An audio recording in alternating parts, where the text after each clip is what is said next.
अस्सलाम वालेकुम नाजरीन, कैसे हैं आप। कल आखिरकार जस्टिस फायज़ ईसा ने अपने ऑर्डर पर अमल दरामद करवा दिया। 8 फरवरी को ही पाकिस्तान में इलेक्शन होंगे।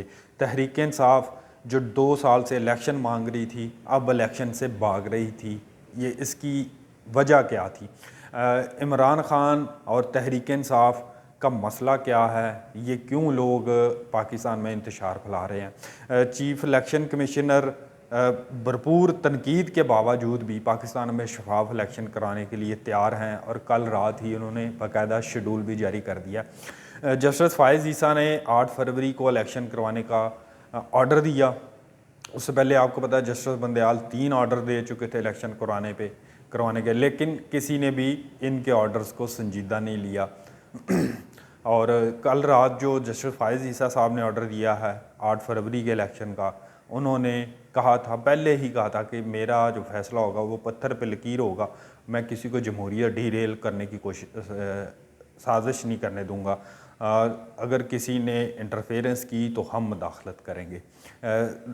इसी मामले पे लाहौर हाई कोर्ट के जो जज हैं जस्टिस बाकर नजफ़ी, उन्होंने अपने ओहदे की खिलाफ वर्जी की बुनियादी तौर पे। और इलेक्शन कमीशन का जो ऑर्डर था रिटर्निंग ऑफिसर्स की करवाने वाला, रिटर्निंग ऑफिसर की, बाकर नजफ़ी साहब ने बुनियादी तौर पे मिसकंडक्ट किया। ये सुप्रीम कोर्ट में अब तय हो चुका है। अब इनके ख़िलाफ़ हो सकता है मिसकंडक्ट की कार्रवाई हो। उमैर न्याजी ने जो पटिशन दी है, ऑब्वियसली पीटीआई का कोई भी बंदा हो, किसी भी पॉलिटिकल पार्टी का बंदा हो, वो अज़ खुद इलेक्शन रखवाने के लिए वो नहीं जा सकता अदालत। इनको भेजा गया उमैर न्याजी को, तो वो गया। अब उमैर न्याजी के ख़िलाफ़ भी तौहीन अदालत की कार्रवाई होगी। अब पीटीआई इसको जो मर्ज़ी रंग दे, जिन्होंने मुदाखलत की है तो फायज़ ईसा उनको छोड़ेंगे नहीं। ये तो बड़ी अब क्लियर बात है। दूसरी बात है अगर बात करें तहरीक इंसाफ की, तहरीक इंसाफ का आज बार बार एक ही मौक़िफ़ है, हमें लेवल प्लेइंग फील्ड नहीं मिल रही, हमें इलेक्शन के लिए एक अच्छा साजगार माहौल नहीं मिल रहा, हमें जलसे नहीं करने दिए जा रहे। ओ भाई, आपको किसने कहा है कि आप दिन रात आर्मी चीफ़ को गालियां निकालें, आईएसआई चीफ़ को गालियां निकालें, चीफ़ जस्टिस ऑफ पाकिस्तान को आप गालियां निकालें, उनके ख़िलाफ़ बेहुदा किस्म की कंपेन चलाएं, chief election commissioner Sikandar Sultan Raja के ख़िलाफ़ कंपेन चलाएं, उनके अहल खाना के ख़िलाफ़ घटिया कंपेन चलाएं, फिर आप ये कहें कि हमें लेवल प्लेइंग फील्ड नहीं मिलती। मैं तो चाहता हूं कि आप लोगों को तो एक बंदा भी बाहर पीटीआई का निकलने की इजाज़त नहीं मिलनी चाहिए। जो अगर आप जमहूरियत पसंद जमात हैं, जमहूरियत पसंद लोग तो लोगों पर कीचड़ नहीं उछालते, हमले नहीं करते, पेट्रोल बम नहीं फेंकते, जलाओ गराव नहीं करती। जमहूरियत पसंद तो लोग हमेशा मारे खाते हैं, जेलें जाते हैं।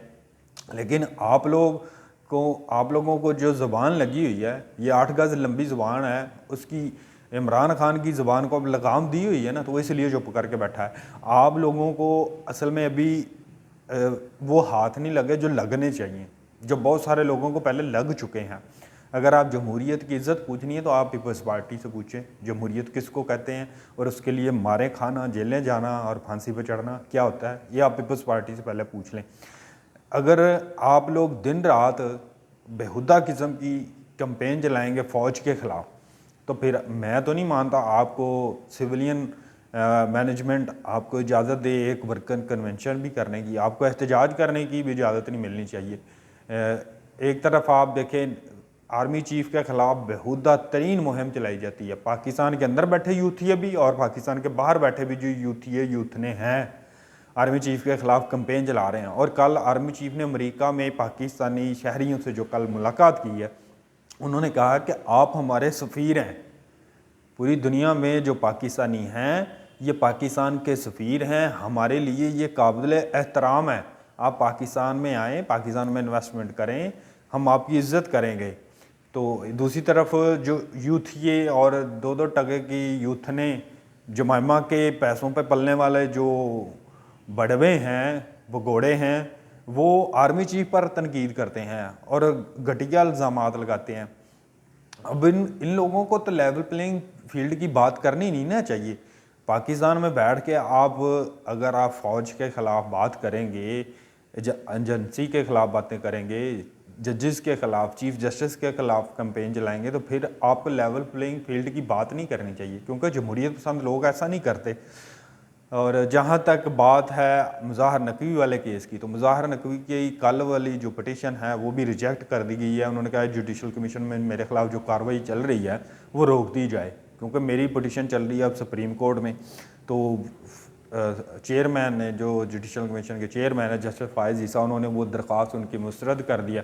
अब आपको मैं एक बड़ी खबर देने जा रहा हूँ, justice Mazahar Naqvi supreme court से जाएंगे, उनके बाद जस्टिस एजाजुल एहसन भी सुप्रीम कोर्ट से जाएंगे। इन दोनों जजेस को फ़ारग किया जाएगा। हो सकता है लाहौर हाई कोर्ट के 3 जज जाएँ और इस्लामाबाद हाई कोर्ट के 2 से 3 जजेस को भी निकाला जाए मिसकंडक्ट की बुनियाद पर आने वाले दिनों में। इंशाल्लाह अगले वीलॉग में नई खबरों के साथ दोबारा मिलेंगे। अल्लाह हाफ़िज़।